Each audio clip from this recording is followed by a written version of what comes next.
అందరికీ వందనాలు. నా దేవుడు మిమ్మల్ని మీ కుటుంబాల్లో నిండారులుగా దీవించునుగాక. ఈరోజు మనం ఒకరినొకరు ఎలా క్షమించుకుంటున్నామో, ఎవరితో ఎలా సమాధానం పడుతున్నామో కొన్ని మాటలు, దేవుని మాటలు తెలుసుకోవడానికి ఇష్టపడదాం. అందరూ కూడా బైబిల్ తీసి చదవటానికి ఇష్టపడండి.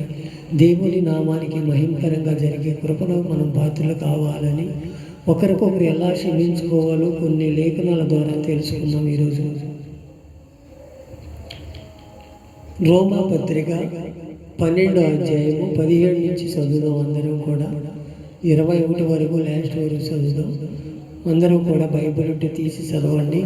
చదవటానికి ఇష్టపడంటే ఇనుటి వల్ల విశ్వాసం కలుగును, చదువుట వల్ల జ్ఞానం కలుగునని లేఖనాలు తెలియపరుస్తున్నాయి. మనం జ్ఞానం కొదవగా ఉంటే నన్ను అడగమంటున్నాడు ఆయన. మనకు ఆ జ్ఞానం ఉందో లేదో కొన్ని మాటలు ఈరోజు తెలుసుకోవాలి. కీడుకు ప్రతి కీడు ఎవడి పని చేయవద్దు. మనుషులందరి దృష్టికి యోగ్యమైన వాటిని గూర్చి ఆలోచన కలిగి ఉండండి. శక్యమైతే మీ చేతనైన మట్టుకు సమస్తమును మనుషులతో సమాధానంగా ఉండమంటున్నాడు. ఇక్కడ పౌలు గారు అంటే ఒకప్పుడు దోషకుడు, హింసకుడు, హానికరుడై ఉండి ధర్మశాస్త్రాన్ని క్షుణ్ణంగా చదివినవాడు, ధర్మశాస్త్రాన్ని పాటించేవాడు, ధర్మశాస్త్రాన్ని పాటిస్తూ దేవుని బిడ్డల్ని దూషించి హింసించేవాడు. ఒకప్పుడు ఆయన కూడా అలాగే చేసిన వాడే. అందరినీ దూషించేవాడు, హింసించేవాడు. నాకే తెలుసు, ఇలా చేయాలి అలా చేయాలని దేవుని బిడ్డల్ని ఎక్కువగా హింసను గురి చేసి కొట్టేవాడు, సంఘాలను పాడు చేసేవాడు.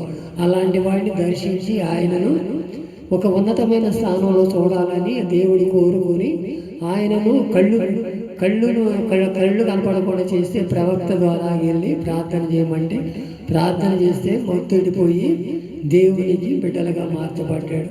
తర్వాత 13 పత్రికలు రాయడానికి ఆయన కృపను బట్టి ఆయన ఎంతైనా రుణస్థుడిగా ఆయన చెప్తున్నాడు. కీడు కంట ప్రతి కీడు ఎవరికీ చెయ్యొద్దు అంటాడు. మనం ఎవరికైనా కీడు చేస్తున్నామా, ఎవరికైనా అపకారం చేస్తున్నామా? ఒకసారి మన హృదయాలు మనమే పరిశీలన చేసుకోవాలి. వాళ్ళు మన దగ్గరికి వస్తున్నారులే, మాట వస్తున్నారులే, వాళ్ళకి కీడు చేద్దాంలే, వాళ్ళకి ఏమీ తెలవదులే అనుకుంటే మనకే ఆ దోషం తగులుద్దంట. అది ఎవరికీ చేయొద్దు అంటున్నాడు. తెలిసి ఎవరికి కూడా కీడు చేయొద్దు. మీరు దేవుని బిడ్డలు, దేవునితో నడుపుతున్నారు, దేవునిలో ఉంటున్నారని హెచ్చరిక చేస్తున్నాడు. దేవుని బిడ్డలై ఉండి కూడా మనం కీడు చేస్తున్నామేమో ఒకసారి మన హృదయాలు మనమే పరిశీలన చేసుకోవాలి.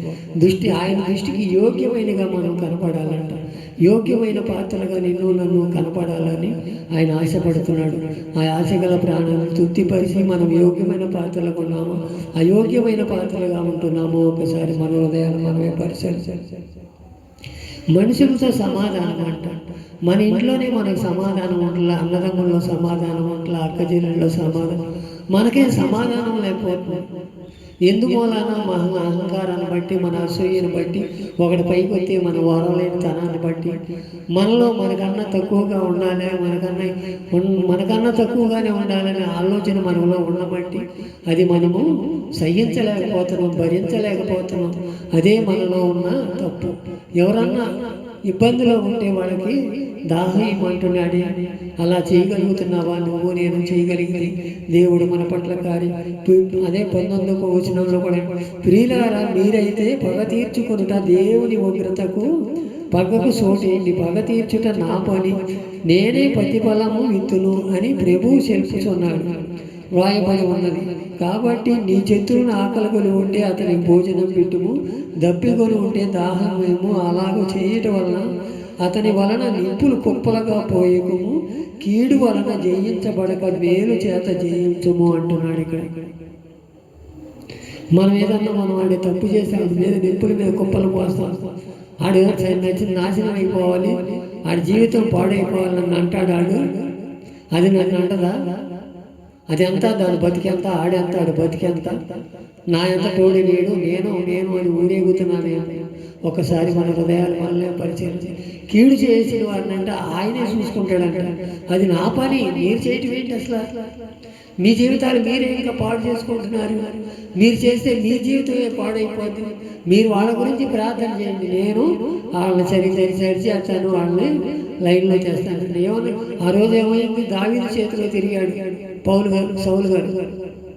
అంతవరకు ఈటి విసిరాడు, అందరినీ బళ్ళెంతో పొడవాలని చూశాడు. ఏది మేలు చేసినందుకు ఆయన రాజ్యం కాపాడి వాళ్ళ శత్రువులంతా జయించి ఆయన రోమా రాజ్యాన్ని ఆ రాజ్యాన్ని కాపాడటానికి, పౌలు రాజ్యాన్ని కాపాడటానికి ఆయన ఎన్నో బాధలు పడినా కానీ ఆయన మీద విశ్వాసం చూపించాడు. ఎందుమూలన్నా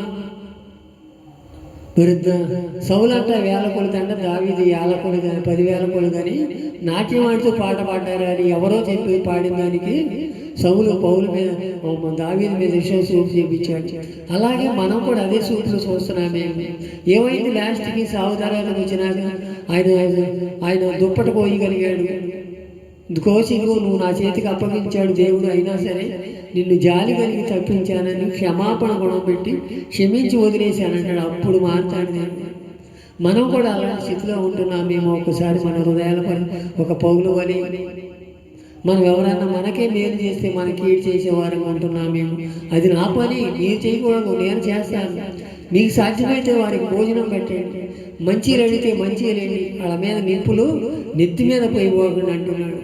కీడు చేయటం మీ వద్దు కాదుగా, నేను చేస్తానంటున్నాడు. కానీ నీకు ఎవరన్నా కీడు చేశారా దేవుని బిడ్డాయి, వాళ్ళ గురించి ప్రార్థన చేయండి. దేవుడు చేసేదేముంది, నువ్వు ప్రార్థన మాత్రమే చేస్తే ఆయన నిన్ను కనికరిస్తాడు, జాలి కలుగుతాడు. కీడుకు ప్రతి కీడు చేయొద్దు అంటున్నాడు.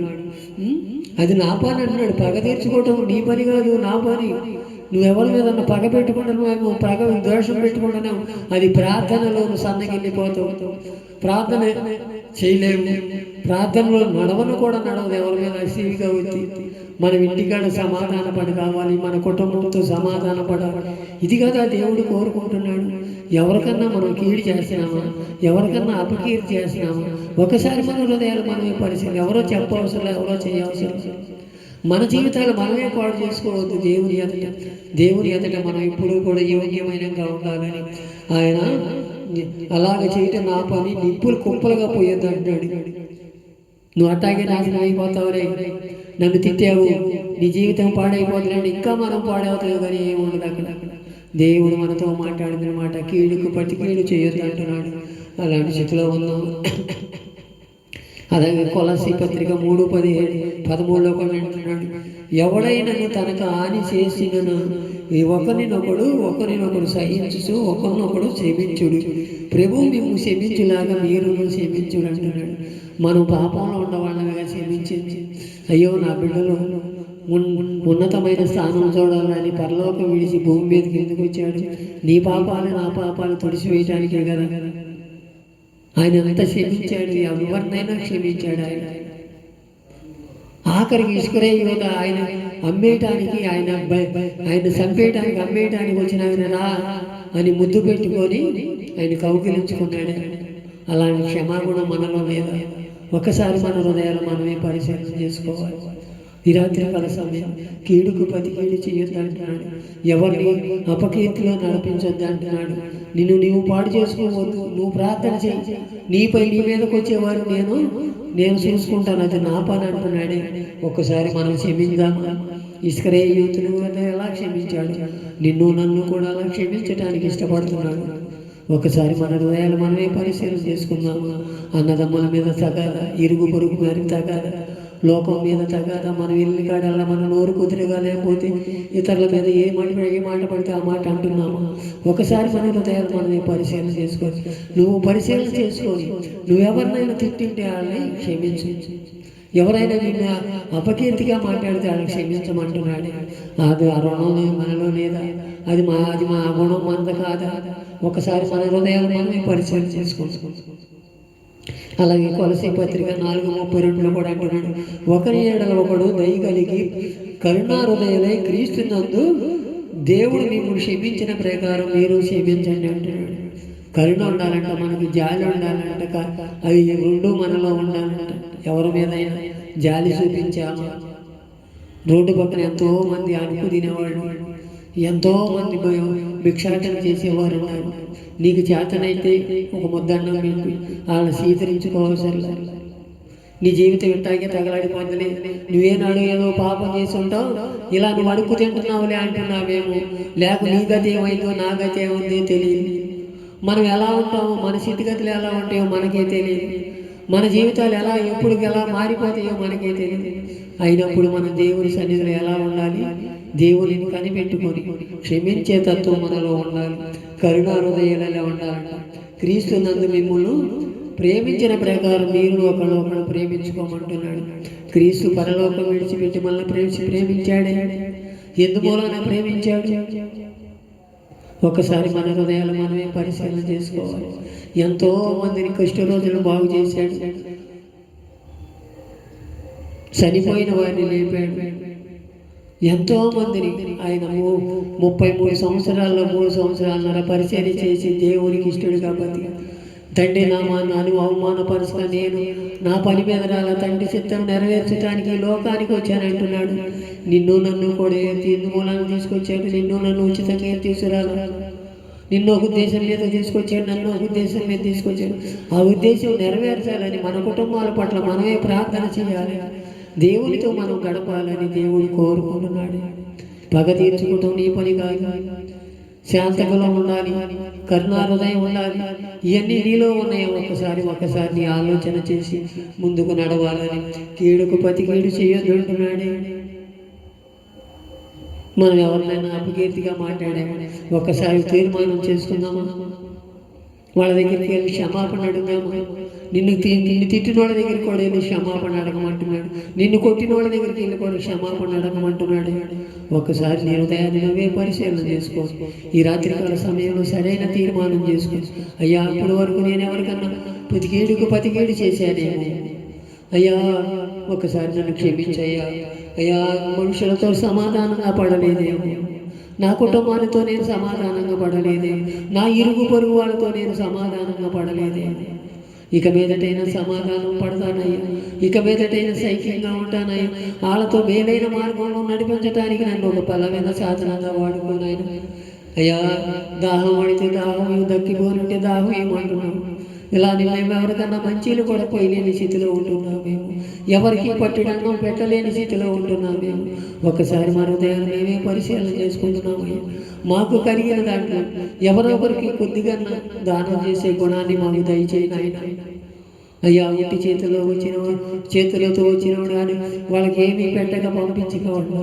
మాకు కలిగిన దాంట్లో కొద్దిగా నా బిడ్డ పంపించే గుణాన్ని మాకు దయచేయండి ఆయన. ఈ రాత్రికాల సమయం అయ్యా, కీడుకు ప్రతి కీడు చేయక అయ్యా, నీ సన్నిధిలో మేము శత్రువులు మిత్రులుగా చేసుకునే భాగ్యం మాకు కలగజేయ్యా.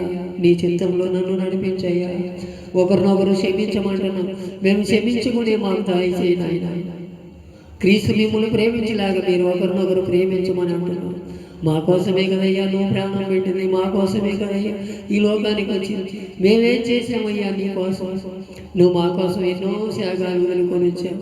మేము నీ కోసం మేమేం చేయాలి? మేము సిద్ధపరచుకుంటున్నాం ఈ రాత్రికాల సమయం.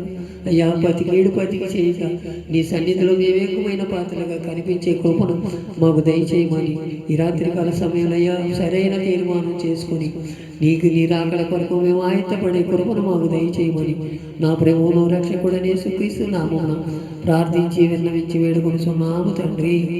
ఆమేన్, ఆమేన్.